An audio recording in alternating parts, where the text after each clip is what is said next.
Bab 11. Kejadian tak terduga. Cukup lama kami berada di kamar Kanaya, bercengkrama sambil menemaninya makan.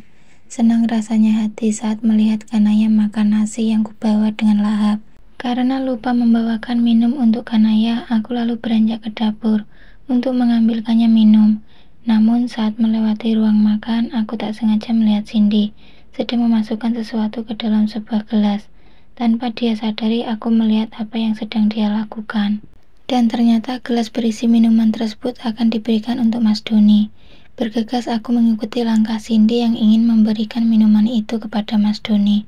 Saat minuman akan diambil Mas Doni dari tangan Cindy, aku berpura-pura hampir terjatuh dan menyenggol gelas tersebut, sehingga jatuh ke lantai. Hal itu membuat Cindy kesal dan marah. Tanpa sepatah kata, Cindy langsung melayangkan tangan untuk menamparku. Saat tangannya hampir menyentuh wajahku, tiba-tiba Mas Doni dengan sigap menangkap tangan Cindy dan menghempaskannya ke udara. "Apa yang kau lakukan, Sin? Hanya karena segelas air yang tumpah kau tega ingin menampar Aisyah?" Lalu Cindy seperti tersadar dari lamunannya dan bergegas mendekati Mas Doni. "Maaf Mas, aku hanya spontan karena terkejut. Lagian kenapa Mbak Aisyah bisa ada di sini? Bukankah tadi Mbak ada di kamar Kanaya?" Mendengar pertanyaan Cindy dari kata-kata yang dilontarkannya, terlihat sekali kalau dia benar-benar kesal terhadapku. "Iya, memang Mbak tadi ada di kamarnya Kanaya. Tapi Kanaya haus, jadi Mbak ke dapur mau ambil minum. Tapi karena baru sekali ke sini, belum tahu di mana letak dapurnya. Pas lewat tadi, Mbak nggak sengaja lihat ada Mas Doni, jadi Mbak mau minta tolong Mas Doni buat ambilin minum untuk Kanaya. Tapi tiba-tiba Mbak terpeleset dan menyenggol minuman kamu. Mbak minta maaf ya, karena kecerobohan Mbak. Minumannya jadi tumpah dan gelasnya pecah. Nanti biar Mbak yang bereskan pecahan gelasnya." Secara panjang lebar aku menjelaskan kronologi cerita yang nggak sepenuhnya bohong. Sebenarnya tadi aku memang sempat bingung mencari di mana dapurnya. Setidaknya aku bisa lega, Mas Doni tidak meminum minuman yang entah diberi apa oleh Cindy tadi. Setelah permintaan maafku, Cindy pergi dengan wajah yang terlihat kesal. Dan saat aku dan Mas Doni kembali masuk ke kamar Kanaya, kulihat Kanaya dan Ibu Dewi sedang asik bermain dengan Gea. Terlihat anak itu sudah merasa nyaman berada di dekat mereka. Setelah pulang dari rumah Bu Dewi, aku kembali melanjutkan rutinitas seperti biasa. Kembali sibuk berkutat dengan bisnis ayam bakarku. Dari Mas Doni, aku selalu mendapatkan kabar tentang Ibu Dewi dan Kanaya. Katanya kondisi perkembangan kesehatan Bu Dewi sudah semakin membaik, walaupun masih harus rutin mengikuti terapi dengan dokter kejiwaan, dan Kanaya luka-lukanya sudah sembuh dan kesehatannya sudah mulai pulih. Setelah hampir 1 minggu tidak bertemu dengan mereka, tiba-tiba Kanaya datang bersama Bu Dewi. Terlihat keadaan Kanaya sudah membaik. Mereka mengatakan datang ingin bertemu dan bermain dengan Gea, dan aku pun mengizinkan mereka untuk bermain dengan anakku. Saat sedang asik melihat Gea dan Kanaya bermain, Bu Dewi datang mendekatiku, dan beliau pun mengatakan ingin menanyakan sesuatu. "Aisyah, maaf jika Ibu lancang. Apakah anak Aisyah tidak berniat untuk mencari pendamping hidup dan ayah untuk Gea?" Aku sedikit terkejut mendengar pertanyaan dari Ibu Dewi. Bingung mau menjawab seperti apa, karena merasa belum siap untuk sesuatu yang baru. Sebenarnya Aisyah juga sempat berpikir untuk mencoba mencari pendamping lagi. Namun rasa takut gagal sering membuat ragu untuk memulai sebuah hubungan lagi, Bu. Lagian untuk sekarang, Aisyah sudah merasa nyaman hidup berdua dengan Gea. Aku menjawab pertanyaan Bu Dewi dengan suara yang bergetar. Mungkin trauma kegagalan rumah tangga dengan Mas Dharma membuatku ragu untuk memulai sebuah hubungan lagi. Mendengar penuturanku membuat Bu Dewi terdiam sejenak, lalu melanjutkan kata-katanya. "Ibu paham perasaan Nak Aisyah. Tapi sebenarnya Ibu sangat berharap Nak Aisyah nantinya bisa berjodoh dengan Doni anak Ibu. Karena dari yang Ibu lihat, Doni sepertinya sangat menyukai Nak Aisyah, dan dia juga sayang dengan Gea. Dan Ibu ingin di masa tua bisa menghabiskan waktu dengan anak dan cucu-cucu Ibu. Ingin sekali melupakan masa-masa kelam dalam hidup Ibu, termasuk cerita tentang bapakmu." Dengan terisak, Bu Dewi mengatakan hal tersebut. Bayangan masa lalu memang selalu membuat Bu Dewi sedikit terguncang. Jujur, aku takut kalau cerita tentang bapak dapat mempengaruhi kesehatan beliau yang sudah hampir pulih. Tapi sepertinya Bu Dewi tak pernah benar-benar bisa melupakan kejadian tersebut.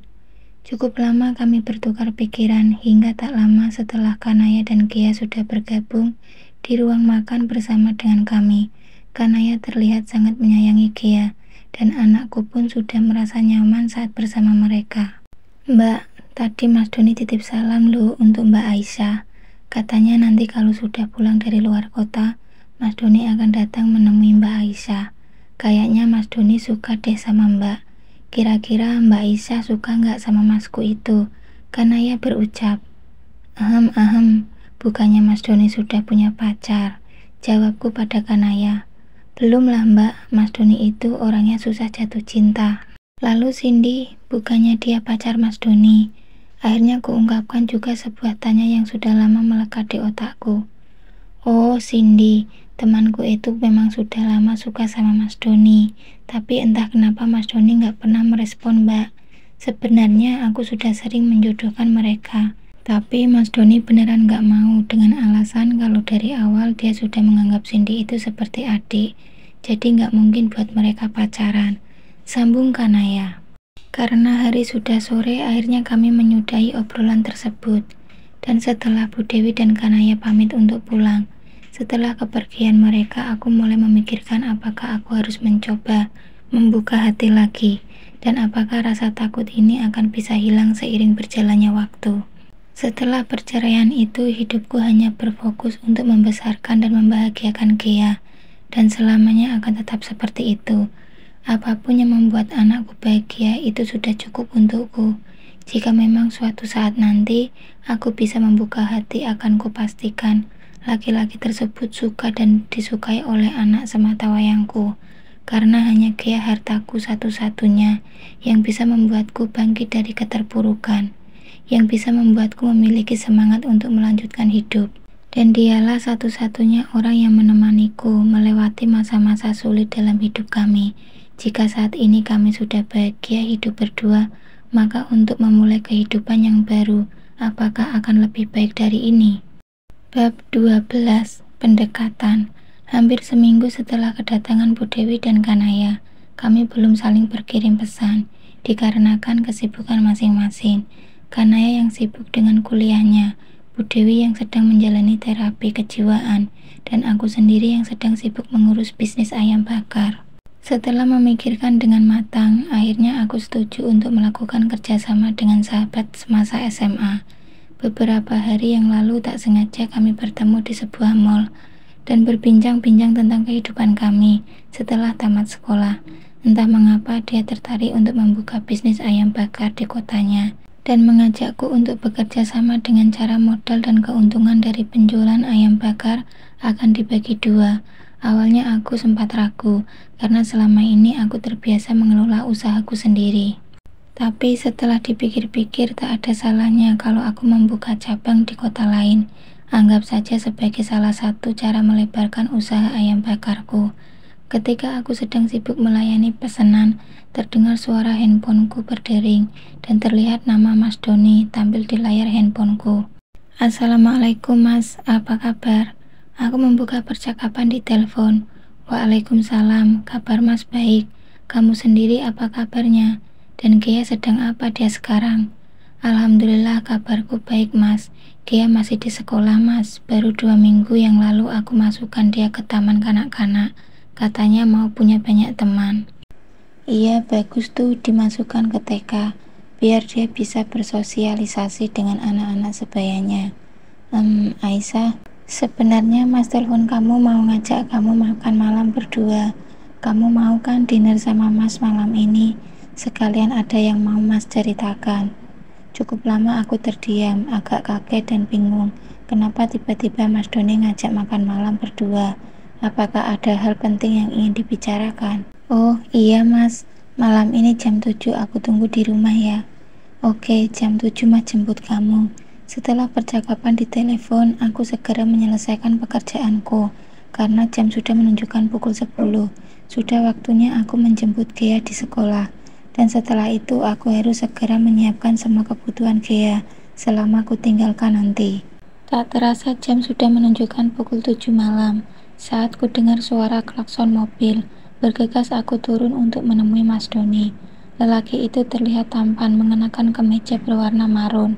Selamat malam Aisyah, kamu cantik sekali malam ini, dan sepertinya kita berjodoh tanpa sengaja baju kita warnanya sama. Aku sedikit tersipu mendengar pujian darinya. Entah kapan terakhir kali aku mendapat pujian dari seorang laki-laki. Rasanya sudah lama sekali. Malam ini aku mengenakan dress marun, serasi sekali dengan kemeja yang dikenakan Mas Doni. Terima kasih Mas, atas pujiannya. Mas Doni juga terlihat tampan malam ini.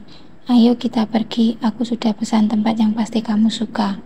Sedikit tersanjung kala Mas Doni membukakan pintu mobil dan mempersilahkanku masuk. Perlakuannya begitu lembut. Pantas saja Cindy tergila-gila pada laki-laki ini. Dia tahu bagaimana cara memperlakukan wanita dengan sangat baik.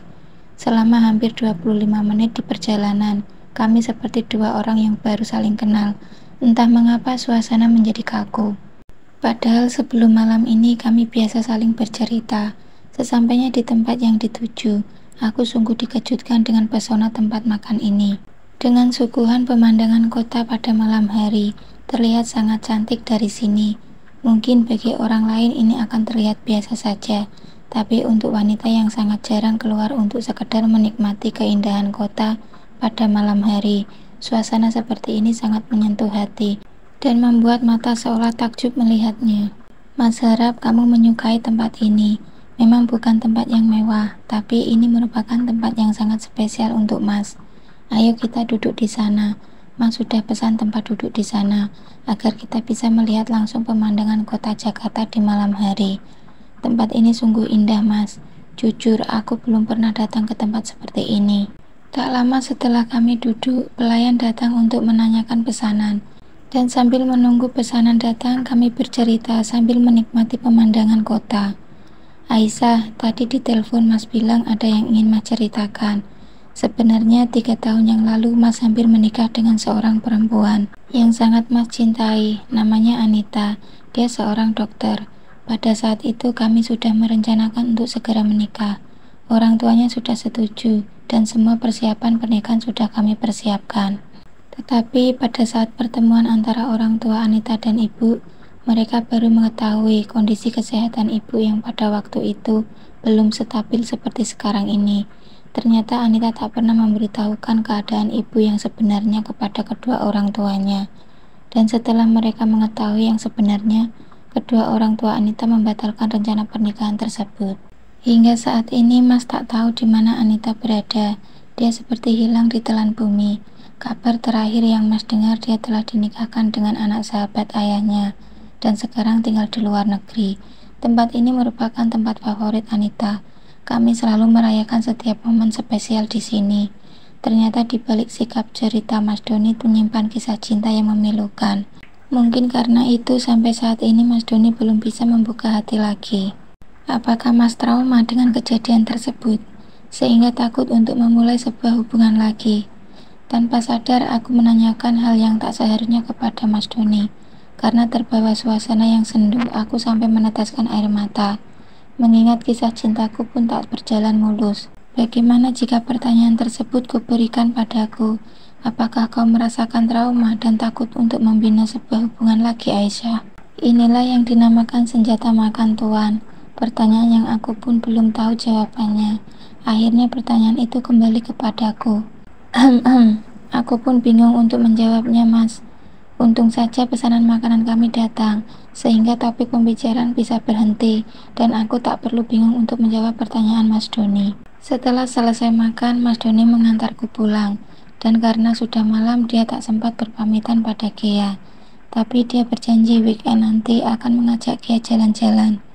Mengingat pembicaraan dengan Mas Doni tadi, membuatku berpikir apakah benar ada rasa trauma dan rasa takut untuk memulai hubungan dengan seseorang. Ketakutan jika dihadapkan pada pengkhianatan dan kesakitan yang tak dapat diungkapkan dengan kata-kata. Karena rasa sakit yang datang dari orang tersayang rasanya akan jauh lebih membekas dan sulit hilang dari dalam hati dan pikiran.